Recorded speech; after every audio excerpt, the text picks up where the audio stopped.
সুপ্রিয় দর্শক শ্রোতা, দেশ ভাবনার আজকের পর্বে আপনাদের স্বাগত জানাচ্ছি। আজ আমরা আলোচনা করব মূলত আমাদের রাজনীতিতে এবং সরকার পরিচালনায় নির্বাচনের মধ্য দিয়ে ৩০০ এমপির ক্ষমতা দখলের যে স্থায়ী রূপ বাংলাদেশে দেখতে পাই, এই ব্যবস্থার অবসানের জন্য, জনগণের স্বার্থ রক্ষার জন্য আমরা কি ধরনের ব্যবস্থা নিতে পারি, কি ধরনের পদ্ধতি থাকতে পারে, সেটি নিয়ে আলোচনা করব। আমরা জানি এই ভারতবর্ষে ব্রিটিশ শাসনের অধীনে সুদীর্ঘকাল আমরা বা এদেশের জনগণ জমিদারদের দ্বারা নিপীড়িত ছিল, জমিদারদের দ্বারা শোষিত ছিল। এই জমিদারি প্রথার বিরুদ্ধে যে সুদীর্ঘ লড়াই সংগ্রাম হয়েছে, তারই পরিণতিতে আমরা 1947-এর স্বাধীনতা পেয়েছি। অর্থাৎ 1947-এর স্বাধীনতার মধ্য দিয়ে আমরা জমিদারি প্রথার উচ্ছেদ করতে সক্ষম হয়েছি। জমিদারি প্রথা বিলুপ্ত হয়েছে। হ্যাঁ, জমিদারি প্রথা কেন বিলুপ্ত করতে হয়েছে? আপনারা ইতিহাস পড়লেই দেখতে পাবেন যে ব্রিটিশ আমলে জমিদাররা জনগণের উপর এত বেশি নিপীড়ন করত, জনগণ এত বেশি নির্যাতিত ছিল যে জমিদার বাড়ির সামনে দিয়ে হেঁটে যেতে হলে সাধারণ প্রজাদেরকে জুতো খুলে হাতে নিয়ে হাঁটতে হতো। এরকম একটি প্রথার বিরুদ্ধেই জনগণ সুদীর্ঘ সংগ্রাম করেছে। সেই সংগ্রামের মধ্য দিয়ে মূলত ব্রিটিশ বিতাড়নের মধ্য দিয়ে এই ভূখণ্ডে জমিদারি প্রথার উচ্ছেদ হয়েছে এবং 47-এর পর 1950 সালে আইনের মধ্য দিয়ে আনুষ্ঠানিকভাবে আমরা জমিদারি প্রথার উচ্ছেদ করে জনগণের সাম্য তৈরি করতে সক্ষম হয়েছি। কিন্তু 47-এর স্বাধীনতার পরে আমরা বাংলাদেশের জনগণ দেখতে পাই যে জমিদারদের পরিবর্তে এবার আমাদের উপর এক বিদেশি শাসন চেপে বসেছে। অর্থাৎ ভিনদেশীরা আমাদের প্রতি চরম বৈষম্য করছে। এ কারণে আমরা এই ভূখণ্ডের জনগণ যে কোনোভাবে এই বিদেশি শাসনের শোষণের অবসানের জন্যে এক মহান মুক্তি সংগ্রামের মধ্য দিয়ে 71 সালে সশস্ত্র যুদ্ধের মধ্য দিয়ে রক্তের বিনিময়ে এদেশে আমরা স্বাধীনতা অর্জন করেছি। আমরা এদেশের জনগণ বৈষম্যের বিরুদ্ধে লড়াই করে স্বাধীনতা এনেছি, নিজেদেরকে বিদেশি শাসনের কবল থেকে মুক্ত করেছি। এরপর কি হলো?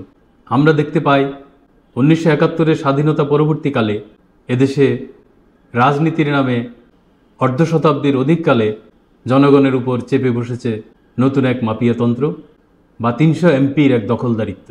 আমরা দেখতে পাই একটি ভোটের আয়োজন হয়, সেই ভোটের মধ্য দিয়ে ৩০০ জন এমপি এদেশের দখলদার হয়ে যান এবং মানুষ তাদের কাছে অসহায় হয়ে পড়ে।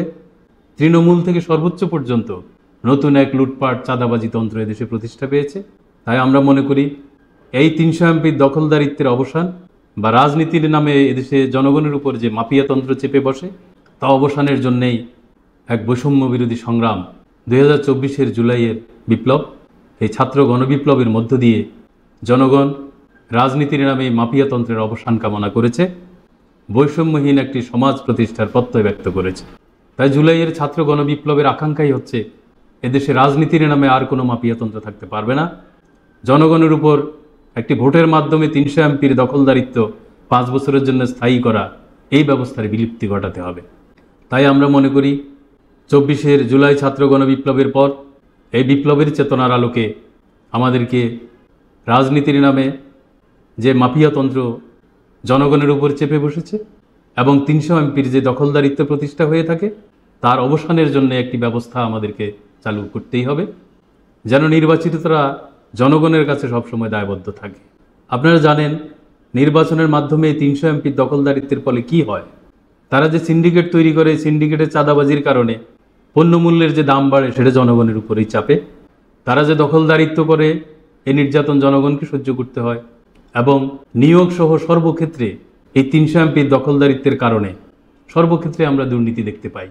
কর্মচারী নিয়োগ নয়, শুধু প্রাথমিক বিদ্যালয় শিক্ষক থেকে সর্বোচ্চ বিদ্যাপীঠের শিক্ষক পর্যন্ত প্রশাসন সর্বত্র নিয়োগের ক্ষেত্রে এই ৩০০ এমপির এক মাফিয়াতন্ত্র তৈরি হয়। সেখানে দেখা যায় যোগ্য লোক আর তার চাকরি পায় না, অযোগ্যরা ক্ষমতায় বসে যায় এবং এভাবে রাজনীতির নামে এই মাফিয়াতন্ত্র এবং ৩০০ এমপির দখলদারিত্বের অবসান জুলাই বিপ্লবের মূল চেতনা বলে আমরা মনে করি।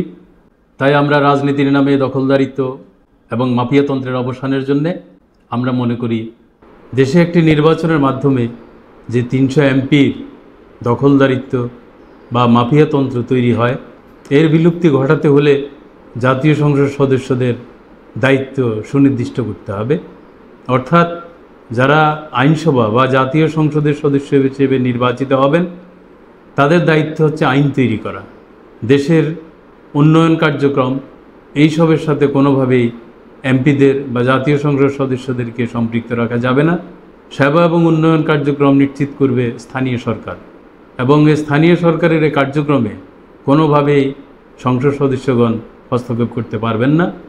যারা নির্বাচিত হয়েছেন আইন তৈরির জন্য, তাদের কাজ হবে কেবল আইন তৈরি করা, এবং সরকার কর্তৃক যে দায়িত্বে নিযুক্ত হবে, কোনো মন্ত্রণালয় পরিচালনার দায়িত্বে নিযুক্ত হলে তারা শুধু সেই মন্ত্রণালয় পরিচালনা করবেন, কিন্তু কোনোভাবেই দেশের তৃণমূলের উন্নয়ন কার্যক্রমে এইসবের সাথে কোনো এমপিকে সম্পৃক্ত রাখা যাবে না।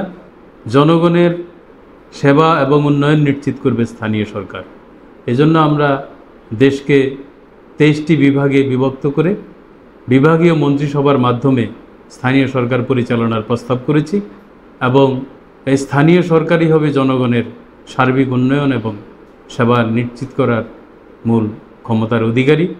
এখানে স্থানীয় সংসদ সদস্যদের কোনো রকমই সম্পৃক্ততা রাখা যাবে না। এছাড়া সরকার গঠনের 3 বছরের মধ্যে সবসময় একটি গণভোট হতে হবে। জনগণ কি এই সরকারের পক্ষে আছে নাকি পক্ষে নেই? যদি জনগণ 50 ভাগের বেশি ভোট সরকারের পক্ষে দেয়, তাহলে সরকার 5 বছর থাকবে। আর যদি সরকার 50 ভাগের কম ভোট পায়, তাহলে 3 বছরের মধ্যে এই সরকার বিলুপ্ত হবে এবং জনগণ ভোটের মাধ্যমে আবার নতুন সরকার গঠন করবে। তাই এই ভারসাম্যের জন্য জনগণের হাতে ক্ষমতার এই রশি রাখতে হবে। এটার একমাত্র মাধ্যম হবে গণভোট, অর্থাৎ একটি মধ্যবর্তী নির্বাচন হবে 3 বছরের মধ্যে। সেই নীতি নির্বাচনে 50 ভাগের বেশি ভোট পেলে এই সরকার 5 বছর থাকবে, আর কম ভোট পেলে সরকার পদত্যাগ করবে এবং নতুন নির্বাচনের আয়োজন করে সরকার গঠন করবে। এভাবে আমরা মনে করি সরকারকে জবাবদিহিতার মধ্যে আনতে হবে, এবং রাজনীতির নামে দখলদারিত্ব, দুর্নীতি, চাঁদাবাজির এই প্রক্রিয়া এবং ক্ষমতায় বা দেশ দখলে 300 এমপির যে দখলদারিত্ব প্রতিষ্ঠা পায়, এর অবসান করতে হবে। জনগণের হাতেই ক্ষমতার রশি রাখতে হবে। আসুন আমরা আগামী দিনে সরকার পদ্ধতিতে এই গণভোট চালু করার জন্যে আগামীর সংবিধানে যেন পদক্ষেপ থাকে, এই ব্যবস্থার পক্ষে জনগণকে সোচ্চার হতে বলব। আলোচনা শোনার জন্য আপনাদেরকে ধন্যবাদ জানিয়ে শেষ করছি।